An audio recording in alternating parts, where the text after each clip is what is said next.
Welcome to LeadHERship Journeys. I'm psychologist Leona Deakin, and we are delving into the minds of successful women to find out how they've achieved the things that they've achieved.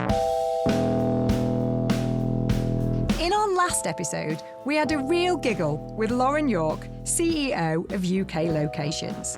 She told us about her dream to work in TV, but how she had to remain really open-minded and believe that there was always another way in order to realise that dream.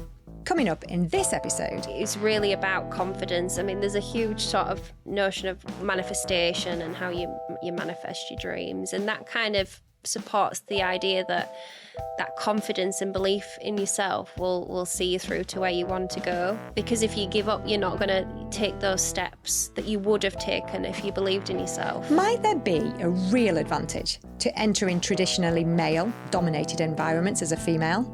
Could it, in fact, give you a bit of an edge? Today, I'm talking to Rayhanneh Mazinani. She is the managing director and founder of Trade, a supply company of cars and vans to dealers around the UK and also fleet vehicles to private sector organisations. What's really very cool about Reyhennah is that she is the only female in the whole of the country who is doing this on her own. So I was really interested in talking to her today to find out how she does the things she does and what it's like to work in a traditionally male-orientated sector. And also, sorry, you're going to have to excuse the pun here, what drives her. Love that. Thanks. Welcome, Rehennah. Thank you for having me. Oh, it's lovely to meet you, and thanks for having us in your beautiful home today. You're very welcome. Tell us a little bit about your journey to where you are now. So I've just said a little bit about where you are now, but if you take us back, when you were in your late teens, early 20s, what did you want to do career-wise? What did you expect to be doing?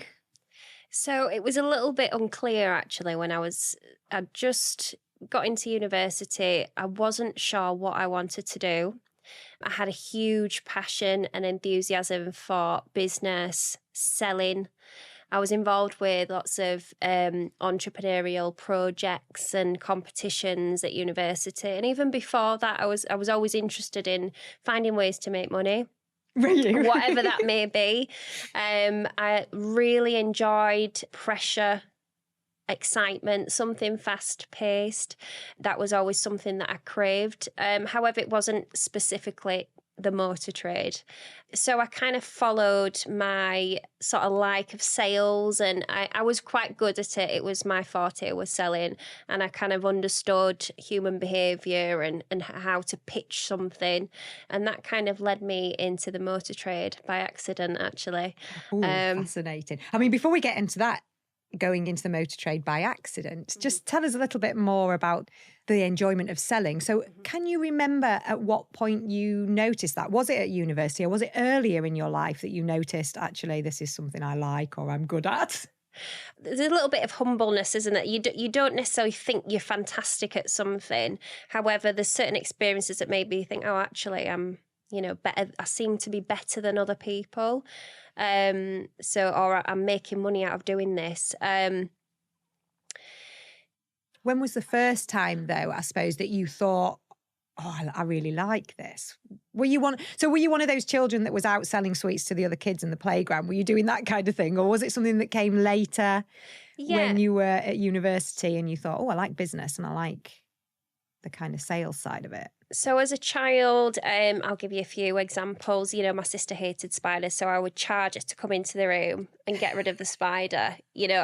She would pay me to tidy her room. She'd pay me to straighten her hair. I was always looking for ways to make money, however that would be.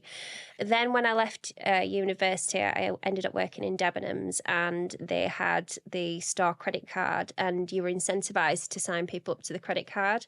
And I was second in the region for offering this credit card, and I realised that I quite enjoyed being, on a league table, getting some recognition and earning from that. I then moved into cosmetics. So I was a cosmetic manager in Harvey Nichols, and that kind of combined the high-end retail experience with actually selling, because what you don't realise is when you walk into a beauty station in a department store, you're actually being sold to, and there's so many sales mechanisms going on that you're completely unaware of. You think you're buying a lipstick and a mascara, and we're looking at average customer spend, number of products per customer, how many are we selling of this new launch. It's a lot more salesy and detailed. So there was sort of sales experience gained there, and also how to manage a team as well. And from there, someone actually said, you'd be really good at selling cars. So it was a bit of a light bulb moment. So I didn't have a driving licence at that point. So I walked up and down Gelded Road in Leeds with my CV, because I thought, if I applied online, my name might put people off. So I walked in with my CV looking for jobs. I got a couple of job offers, and it was on the basis that I passed my test. So I passed my test within 7 weeks, went back, started, and, earned the most money I'd ever earned. And that continued. And that's where it all started. I have so many questions about that story. So first off, who was this person that said, there you are working in beauty in Harvey Nichols, who said you should go and sell cars? I mean, who was that person, and why did you listen to them? Why did you go, oh yeah? There's a big part of me that is quite adventurous, and I'll say yes. I'm a yes person. So if someone says, shall we do this? I'll automatically say yes. I'm full of adventure. There's no kind of nervousness around change. I see it as exciting. It kind of sparks my attention, and it challenges me, engages me, which is really important. It was a girl who worked on the counter, so she was part-time on our counter, and she'd worked in the service centre, and she said, the pay is really, really good. Retail typically isn't well paid. So I thought, well, I've got nothing to lose. And, within a year, I doubled my salary working the same hours. So it was the right choice, I think. Yeah, absolutely. And quite fortuitous to cross paths with that person, for her to actually vocalize something she observed. Because I think sometimes people see things in us and they won't necessarily come over and say, do you know what you'd be really good at? So, credit to that person for actually giving you that push. But so you're saying there's something coming over about motivationally, you're obviously quite competitive and enjoyed being on these league tables. I love the spider story about your sisters. I've got 2 sisters. I really wish I'd thought of that. Kind of wish I could turn back time, which is amazing. But also personality-wise, like you were saying, really open to experience. And, we have some 5 big personality differences. So whether you're introverted, extroverted, whether you're emotional or stable, conscientious, and kind of free-spirited, and all those kinds of things. And then traditional versus open to experience is one of those. So you're describing yourself on that end of that spectrum, like actually enjoying change, not just not intimidated by change, adventurous and seeking change, which is working to your advantage. However, there's something else going on in there. There's a skill, isn't there? So what is it about that sales process do you think you're doing differently to other people that were trying to sell around you? Like, why were you moving up that league table? What do you do that's different to other people, do you think? So if we use the experience at Debenhams, which was, trying to get people signed up to the credit card, what I typically notice, and this was all subconscious, I wasn't aware I was doing it, I wasn't trained to do it, I was trained in the actual process of signing up, but not how to sell it. What I noticed was that people they felt uncomfortable offering that service. Some people really enjoy selling and sales, and I think some people find it quite uncomfortable. So that's one kind of differentiation between people who are good and maybe people who don't enjoy it. I think the other was that I slowed the process down. So what was typically happening was people, had the goods at the checkout or the counter, and they wanted to get through that line, do you have a Debenhams credit card, as quickly as possible. They wanted to sort of bypass it. And what I did was I slowed it down, and my tone of voice was really calm, and I emphasized the benefits. So I slowed it all down. And it was all about the pitch, the timing, a little bit of eye contact, and also just making the customer feel relaxed, that they weren't being sold to.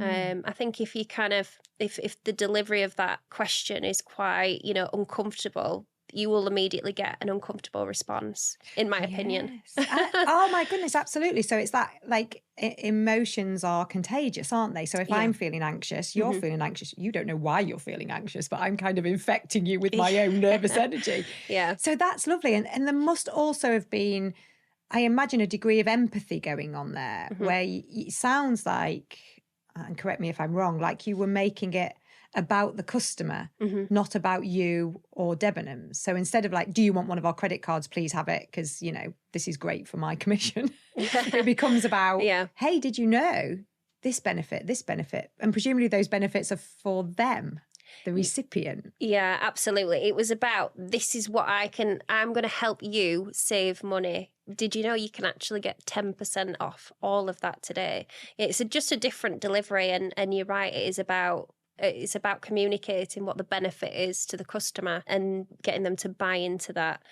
getting them to take a pause and think about what you're offering, which we often just, we want to get out of there as quickly as possible and move on. So, but I think that sort of, it transpires to all sales sort of environments. I think it's quite a transferable piece of knowledge, I think. Yeah, it is. And it requires quite a lot of emotional intelligence, I imagine, because emotional intelligence is in part understanding the emotions of others, but also controlling your own emotions. So like you were saying, you were staying calm in order to make the experience calm and keep the person calm. And so there's a lot of emotional control going on there. Yeah, I probably didn't realise it. Cool, but isn't it? Yes. But these are the things that, like, they are, I suppose, assets that we have in our personalities, like things that we're probably influenced by either kind of our genetic background or our childhood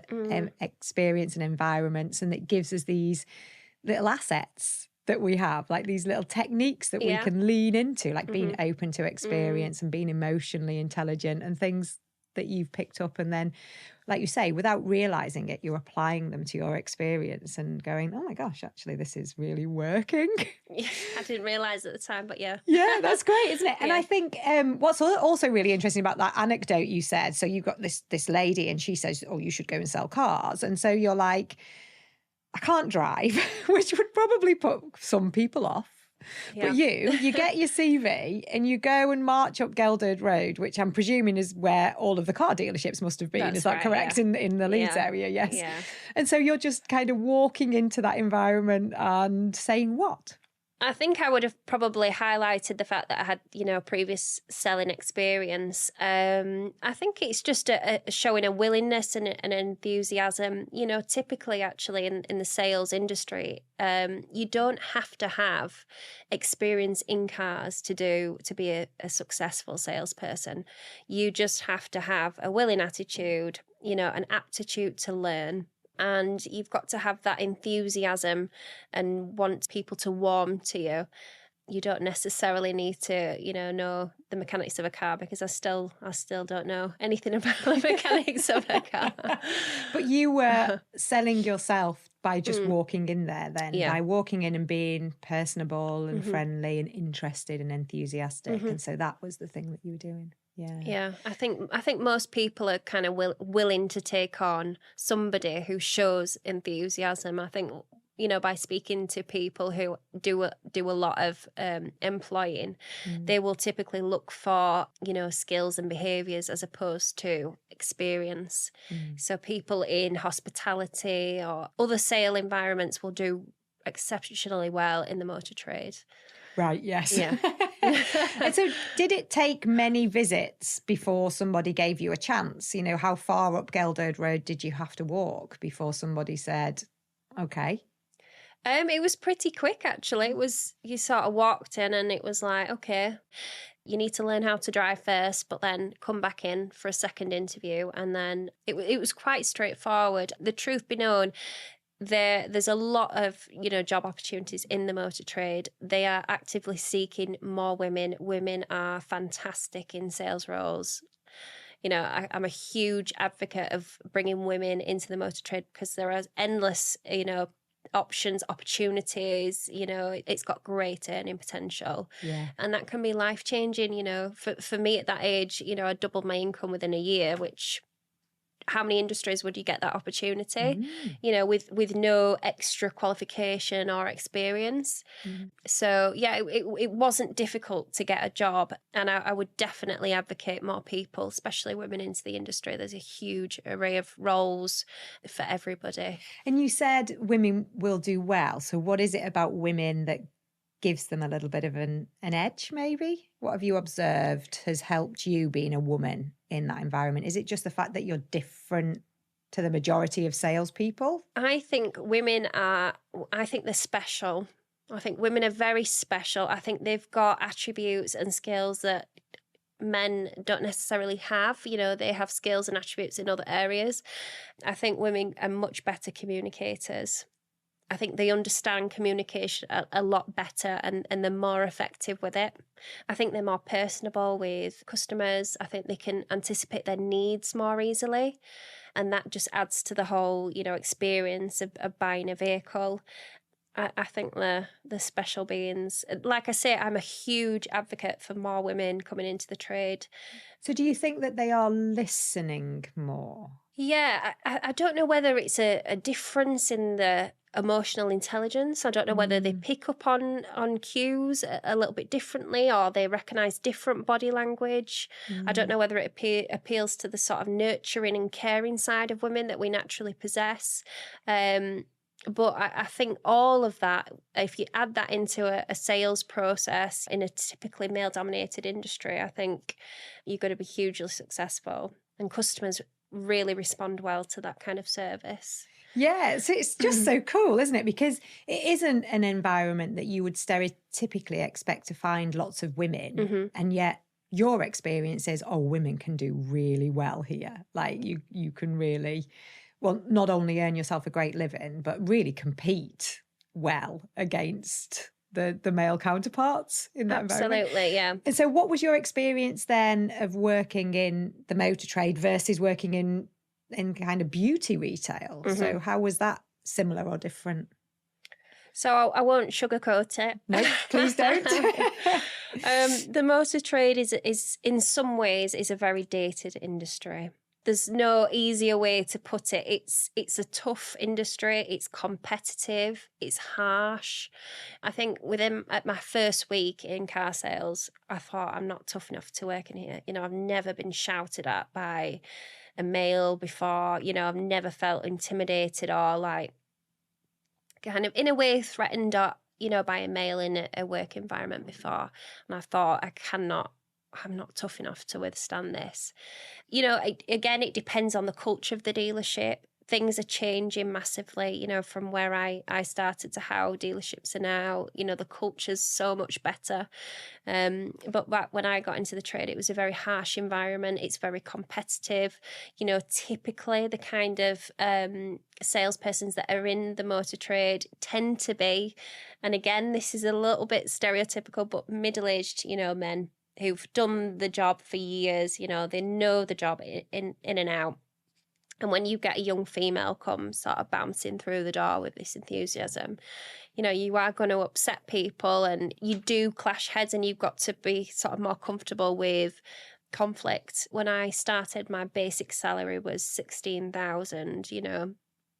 So it was all about selling and that, and relying on selling to earn a living, again, increases the pressure and can increase the level of conflict. Since I joined, it's a much better place. But comparing that to beauty is completely different.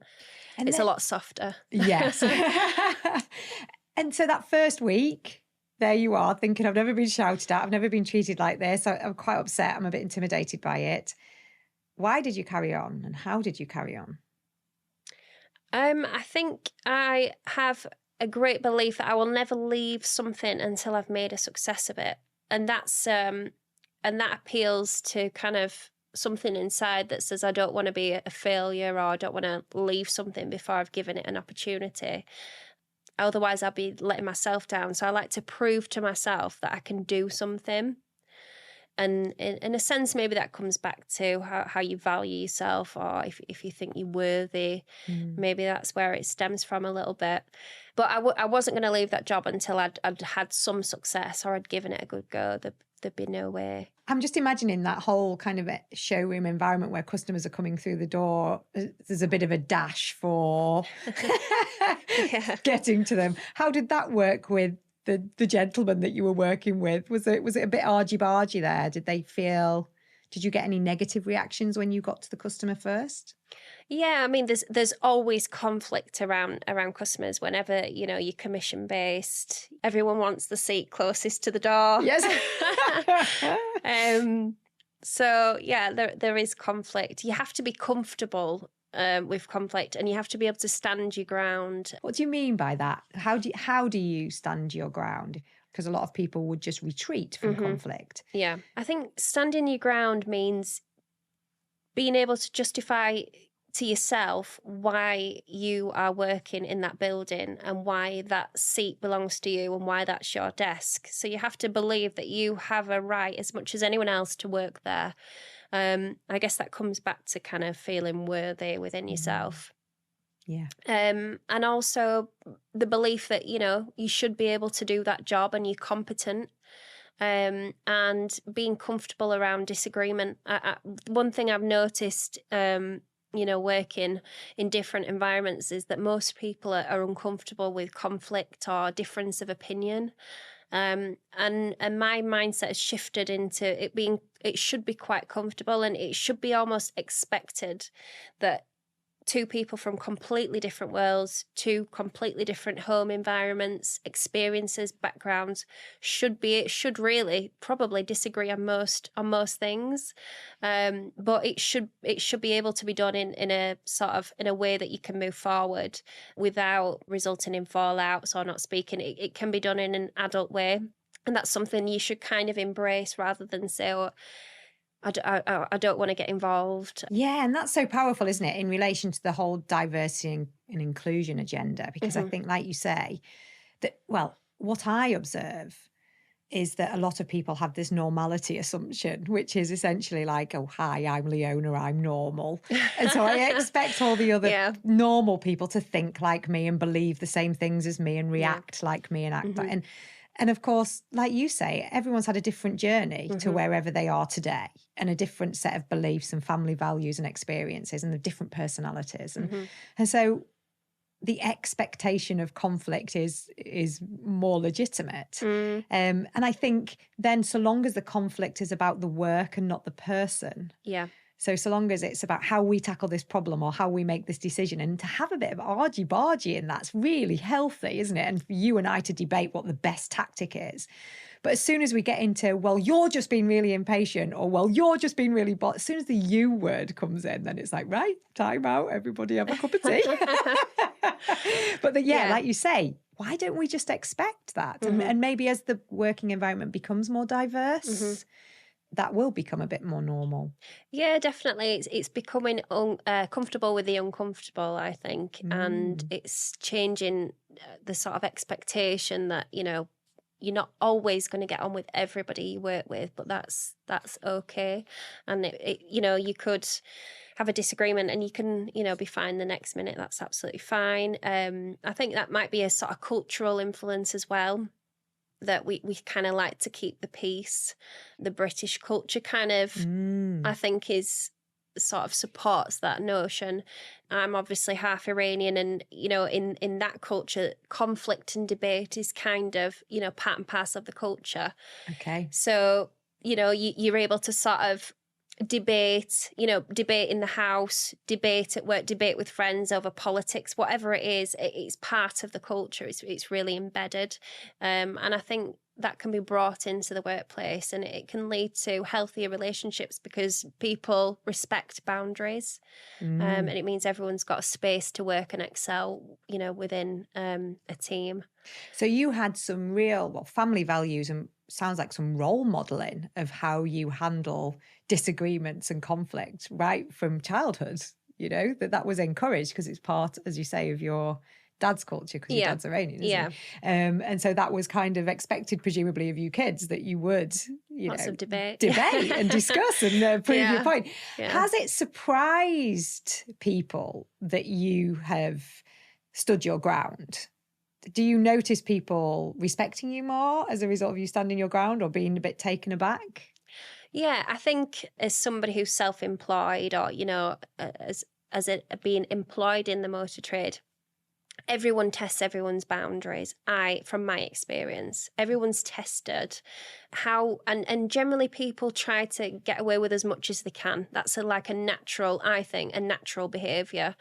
How far can I push this person, for my own benefit? Which there's nothing wrong with that. I feel like that's a sort of a natural kind of behaviour. So it's important to have boundaries, and hopefully that will instill some kind of respect amongst other people, that this person, they understand their own value.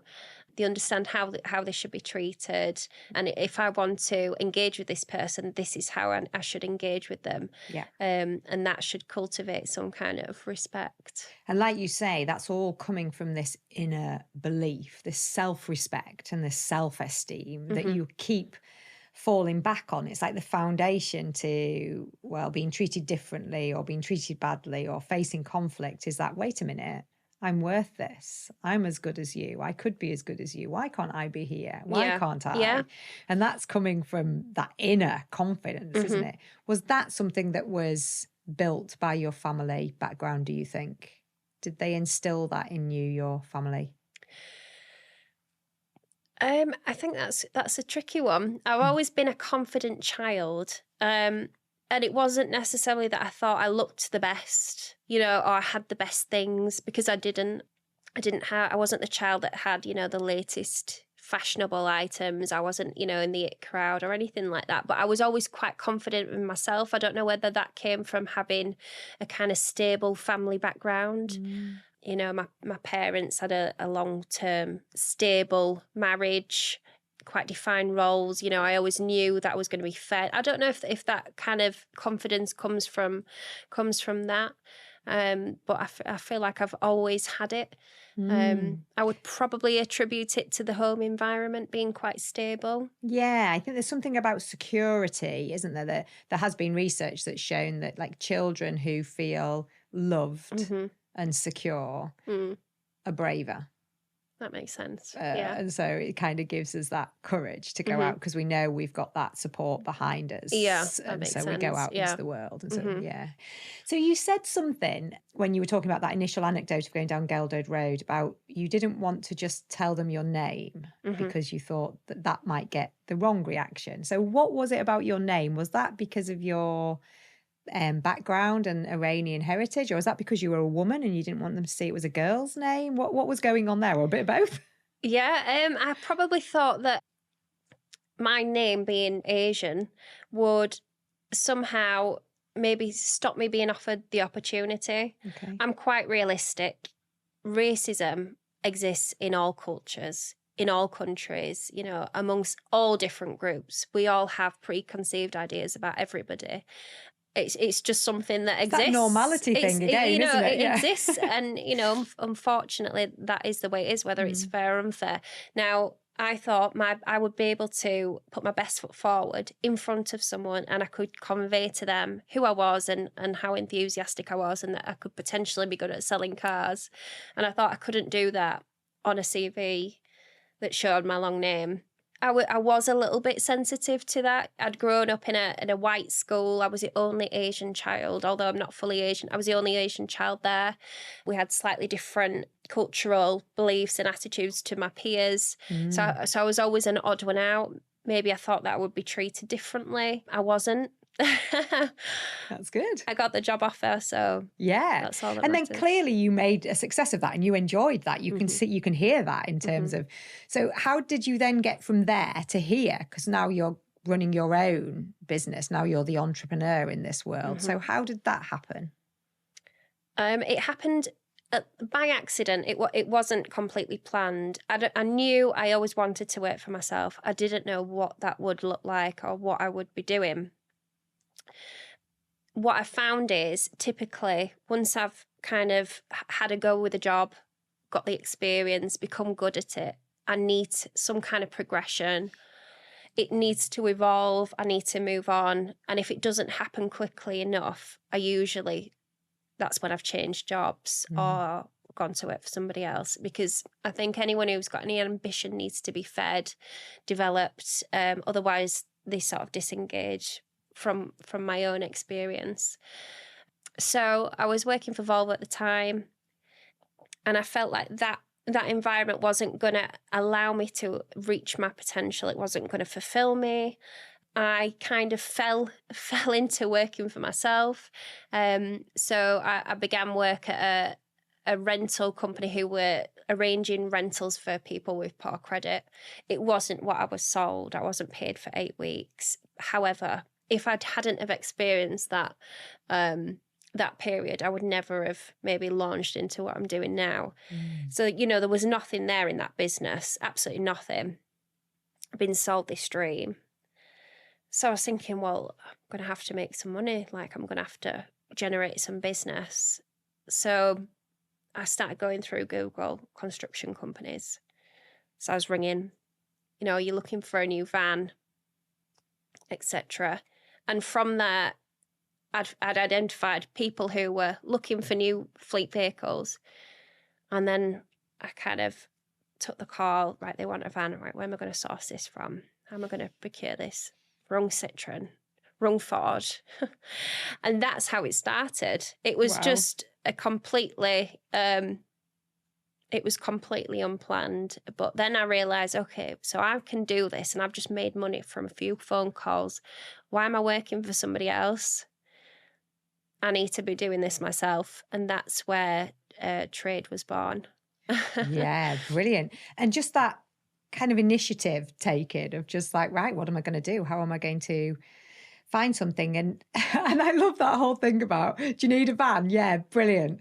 Oh God, where am I going to get them a van from? I just love the bravery of that and the boldness of that. But again, going back to that self-confidence and that belief of, well, now I've got someone who needs a van, I just need to find one. That's just the next logical step in it, isn't it? It is. And so how long has Trade been running now? So Trade was established on the 1st of July 2021. Right. It was a really poignant moment, which it might sound trivial, but registering on Companies House, it's a little moment, especially when you've thought about working for yourself for a significant period. So that was memorable. So today the business is 3.5 years old, nearly. So and doing really well. It's great. What are you most proud of in relation to Trade? I probably didn't realise the volume of vehicles that I would be supplying and the turnover of the business, the value of vehicles. I didn't realise how big it would become. I also didn't realise the dealer groups that I work with, huge dealer groups. I never thought I would be working with them. I didn't think at all. I just did. But I never imagined I would be working with those groups and, they would be asking me for stock or I would be supplying them. Yeah, it's quite an interest that I didn't think, I just did. And a few of the women that I've been speaking to have been saying something along those lines. Yeah. You're going to just go with it. Don't sit and ponder all the reasons why you should or shouldn't, because potentially you might talk yourself out of it. Absolutely, yeah. Would you have been intimidated if you'd have known that you were going to be dealing with that volume of vehicles and that level of value and those big brands? Might that have made you nervous? Yeah, probably. It would have probably given me imposter syndrome. I jumped from, although I'd had previous management experience and I knew the dealer scenario and the setting back to front, naturally you always get imposter syndrome, dealing with directors, heads of business, people who I wouldn't have typically spoken to in my previous role. There's a little bit of imposter syndrome. And how do you handle that? I think I might know the answer, but how do you handle that? I think it's understanding that everyone's an individual, and those individuals in those roles, whether it's directors or managing directors or whoever it is, are still individuals, and they don't necessarily judge everyone from the position that they're in. And I think once you understand that, if you can connect with a human or you can build a relationship, everything else is kind of irrelevant. And also, again, it comes back to the self-belief that you believe you're worthy as anyone else of sitting there and having those opportunities come your way. Yeah, that's what I thought you were going to say, the self-belief bit. But that other bit, that's really important as well, isn't it? So that building that rapport, building that relationship, and actually just seeing that this is just another human being and they're just doing a job. And yes, their title might sound really fancy, and yes, their experience might be a little bit intimidating, but at the end of the day, they're just another human being. And then it reminds me of what you were saying about the Debenhams credit card, of calm it all down, build rapport, just have a chat, see where it goes. And that's a lovely tactic, a lovely approach that you have, I think, which I am definitely going to try and adopt that. I think is some of the kind of things I try to do, and maybe some of the negotiation things I try to do. I think it's a really lovely style that you've adopted. What have been the biggest obstacles to getting you where you are now, would you say? Like throughout your career, what are the kind of one or two things that have been a bit of a setback? Because it sounds like actually you've rolled with the changes really quite readily. Yeah. But have there been moments where you thought, oh, this is too hard or I can't do it? Yeah, definitely. Cash flow was a huge obstacle, especially when I first set up. I didn't have a penny when I set up, and I'm looking at selling a £50,000 vehicle. How do you do that with no money? You just do it. is the answer. It was about becoming strategic, looking at sources of funding now rather than at the time I didn't have any sort of stocking facility, understanding who to work with, strategizing cash flow. There are ways to do business with a limited cash flow, but you really have to be quite strategic with how you manage that and who you work with as well. So you were thinking about, what can I do differently in the future? Yeah. So how do I manage my risks? Whereas certain kind of people would have that mindset of, oh gosh, I failed. This has gone really wrong. This is not the career for me. I can't do it. I'm not good enough. And you didn't go there. You went to that more growth mindset thing of, right, this wasn't very nice. What can I learn? What did I learn? What do I do tomorrow that stops today from reoccurring? Yeah. So it is that, that mindset of improvement, isn't it? And learning. It is. And I think, again, it's about expectation. The expectation is that in the motor trade, vehicles typically go wrong often. There's always an issue, whether that be that something that's not as described, things that happen, a warning light comes on, an engine management light might come on from that dealer to that dealer, which is, serious, or something needs a new steering column that's a few £1,000s or whatever it is. There's constant issues. So it's realigning expectations, and you become more and more well rehearsed in it, and it bothers you less and less the more that you sort of used to dealing with these issues. Yeah, the more we face a specific risk or a specific danger, the less scary it becomes. Yeah. And I think that's a good lesson, isn't it? That actually, if you experience something going wrong or a hardship and you run away from situations that might create that again, it can almost become a bit of a phobia. Whereas if you just keep facing it and facing it, actually it starts to have a lower impact each time you face it. I think so. I think that reduces that anxiety sort of anxious response, and I think it improves maybe emotional stability, being able to deal with pressured situations or things going wrong and maintain a sort of level head. Yeah, absolutely. It sounds like your mindset is so kind of almost optimized for this environment that you're in, because you have that, I'm ambitious, I'm competitive, I like to see the money that I'm making. So you've got all of that goes with the sales environment. And then you've got the emotional control and the empathy and the people skills of, I like to build a rapport, build a relationship, I slow it all down, calm it all down. And then on top of that, you've got this kind of optimistic outlook of, all right, well, I need to succeed at this before I can move on from it. I need to prove it to myself. I need to learn from it. I need to keep moving. I need to just have a go. Yeah. There's a real strong combination of factors going on there that I can completely see why you've become successful at what you're doing. It's really obvious. Thank you. What would your younger self say if they could see you doing what you're doing now? Would she be surprised, teenage Rehennah, or would she be like, oh yeah? Probably not surprised. No, I was always entrepreneurial as a child, happy-go-lucky, like the adventure, so probably not too dissimilar to maybe how I was when I was a lot younger. Probably didn't expect the motor trade, but then I think anybody in the motor trade never expects to be in the motor trade. Right. It's not one of those careers where you think, I'd love to sell cars. For the majority, some people really do love selling cars.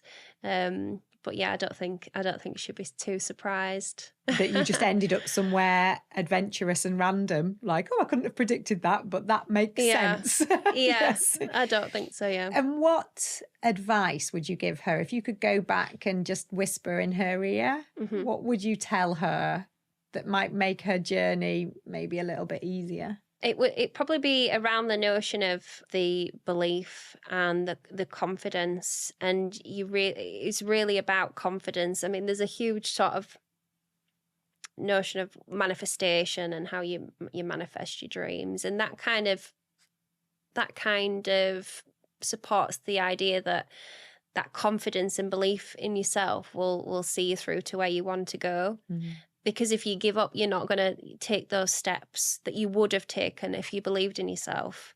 So it would be to really believe in yourself and believe that if you really want that and if that's what you really desire, that's your goal, you can achieve it.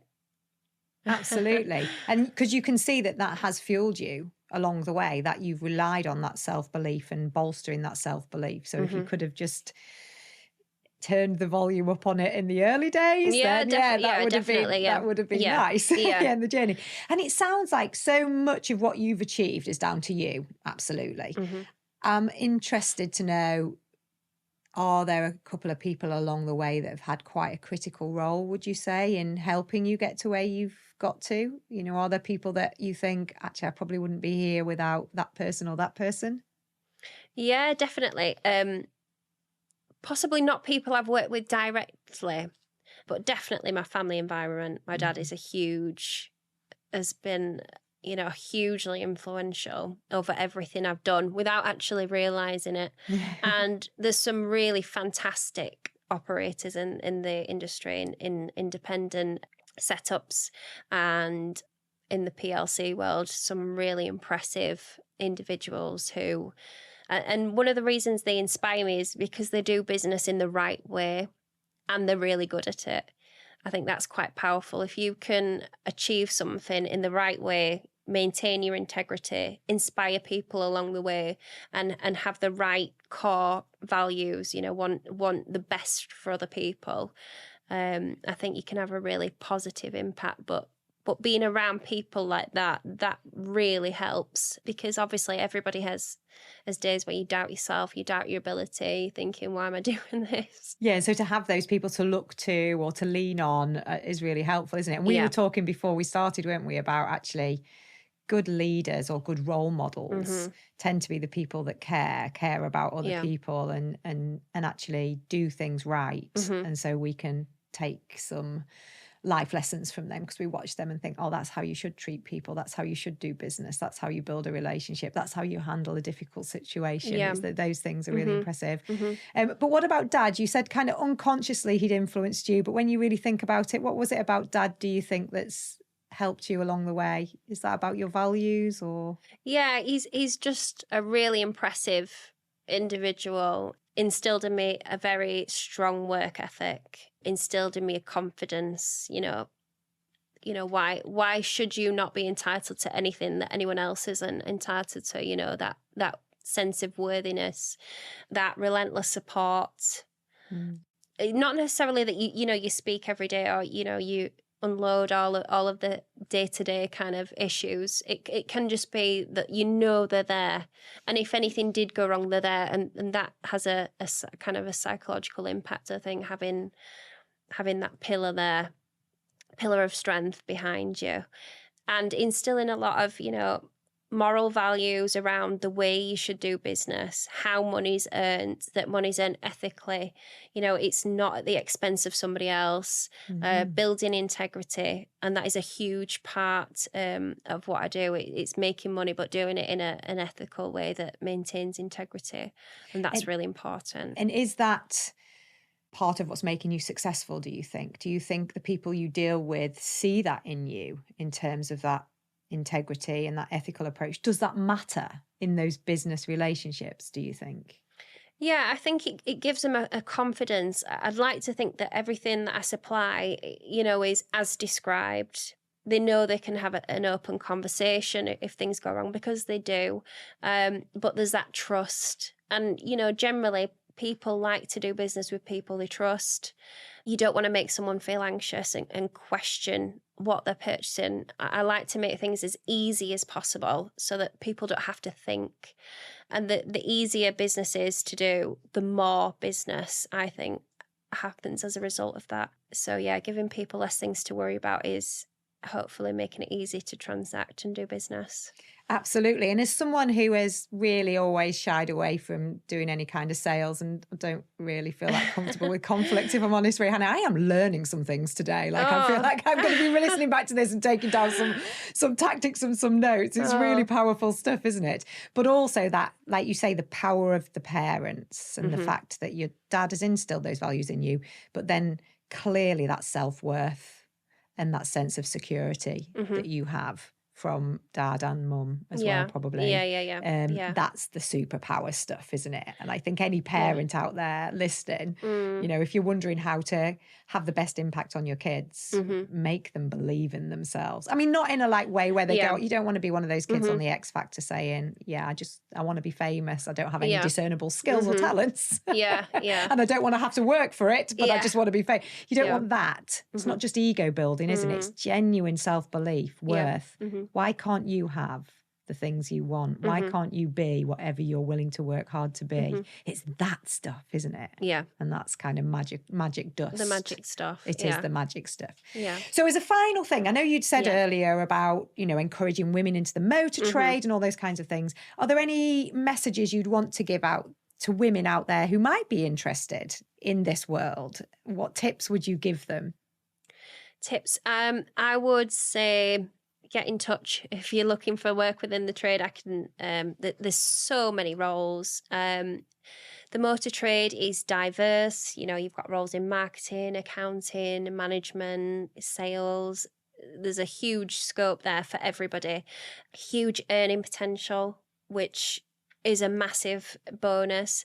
But also people like dealing with women in the sales setting. So, the opportunity is there. When it's male dominated, you can really make an impact. So I would say to give it a go would be my advice. Why not? What's the worst that could happen? If you hate that job after 6 months, you can go back to what you used to do or something similar. I always say, well, what's the worst that could happen?